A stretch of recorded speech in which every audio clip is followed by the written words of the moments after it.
ఇవాళ మీరు ఒప్పుకున్నారు ల్యాండ్ ఓనర్స్ వాళ్ళు అని చెప్పి. ల్యాండ్ ఓనర్స్ ని మీ అంతటా మీరే బయటపడేసారు. అది ఎవరో కాదు, పోలీస్ కమిషనరే ట్వీట్ చేసిండు. మరి జనరల్ గా ఎవరైనా ల్యాండ్ ఓనర్ ఉంటే ఆ ల్యాండ్ ఓనర్ ఇంటి మీదకి పోయి ఒక కబ్జాదారు ప్రయత్నం చేస్తే కబ్జాదారు మీద కేసు పెట్టాలి కదా. మరి అదే విధంగా ఇవాళ ఎవరైతే కలెక్టర్ కావచ్చు, ఇంకోరు కావచ్చు అధికారులు పేద ప్రజల ఇంటి మీదకి పోయినరో వాళ్ళ మీద కేసులు పెట్టండి.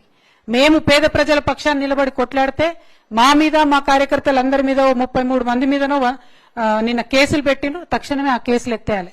సరే, నా మీద విశారదన్ గారి మీద ఎత్తేపోయినా మా కార్యకర్తలందరి మీద మాత్రం కేసులు ఖచ్చితంగా ఎత్తేయాలని చెప్పి నేను ప్రభుత్వాన్ని డిమాండ్ చేస్తున్నా.